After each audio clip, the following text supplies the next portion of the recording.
দেখেছেন যে সেকশন সে জানে না? অপমানটা কোথায় করতে হবে, কোথায় বললে এই জাহাঙ্গীর কি না, এই জাহাঙ্গীর বাবুর ঠিক জায়গায় টাইট করবে মমতা ব্যানার্জি, সেটা নওশাদ সিদ্দিকী জানে।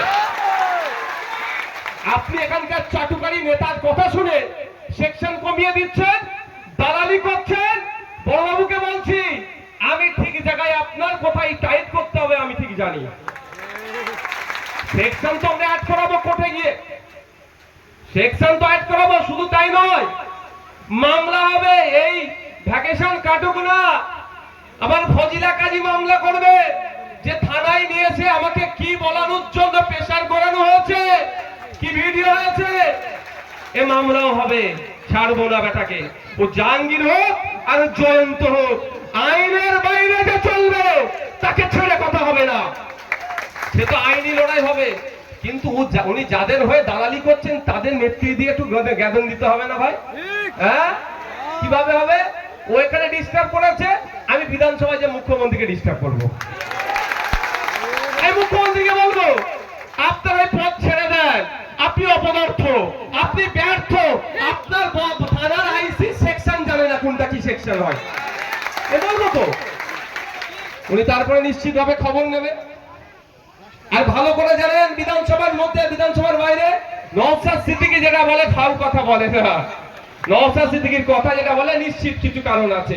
আমি এরকম ভাবে বলবো, 9 তারিখ থেকে অ্যাসেম্বলি শুরু হচ্ছে।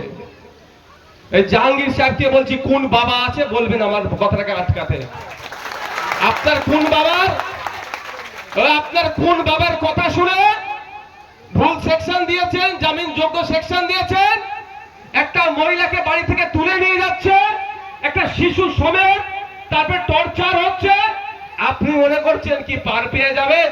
আমি আপনাকে তো মনে করিয়ে দিতে চাই, দুয়াবার এবং সাথে সাথে যারা এই ধরনের অন্যায় করেছেন মাইকের আওয়াজ নিশ্চিতভাবে শুনতে পাচ্ছেন, তাদের বলে দিতে চাই 2019 সালের লোকসভা নির্বাচনে কংগ্রেসের একটা কর্মীকে এরা খুন করেছিল। তৃণমূলের বেশ কিছু লোকেরা ভেবেছিল তৃণমূলের হয়ে খুন করেছি পার পেয়ে যাব, কিন্তু আইনি লড়াইয়ে 5 জনের যাবজ্জীবন হয়েছে। এটা মাথায় রাখবেন। আইনের চক্রে বললে কোনো মমতা ব্যানার্জি, কোনো শুভেন্দু অধিকারী, কোনো বাবা বাঁচাতে পারবে না। আর আপনি আমার বাড়িতে এসে আমার বাড়ির মেয়েকে তুলে নিয়ে চলে যাবেন, আমি ভাবছেন চুপ করে থাকবো নাকি? সৌজন্যতার রাজনীতি করি বলে এসে কিছু বলিনি তখন, এটা মাথায় রাখবেন। সৌজন্যতার রাজনীতি করি মানে, চুপ থাকি মানে দুর্বল ভাববেন না। ওরকম ওসিআইসি কে অনেক আমরা হাইকোর্টে ছুট কাটাচ্ছি। ধোলা থানার ওসি স্যারকে কি আইসি স্যার, ওটা ধোলা থানার আইসি স্যারকে জিজ্ঞাসা করবেন, ডেটের পর ডেট নিচ্ছে ঠিক কথা, 60 বছর কিন্তু ওই বাবুকে চাকরি করতে হবে। এখন কি করছে? খুব বেশি হলে কি করবে? ডেটের পরে ডেট নেবে, এর থেকে বেশি আর কিছু করতে পারবে না। কিন্তু গীতে রেখে দিয়েছি বড়শি দিয়ে। বিভিন্ন থানা ওসিআইসিদের জিজ্ঞাসা করবেন, হ্যাঁ যারা যে সমস্ত ওসিআইসিরা নিরপেক্ষতা বজায় রেখে কাজ করছে তাদেরকে আমরা 2 হাতে স্যালুট দিই।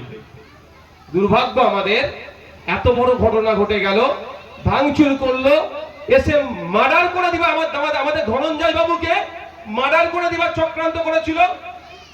ভাগ্যক্রমে সৃষ্টিকর্তা এনার আয়ু রেখেছিল বলে ইনি প্রাণে বেঁচেছেন।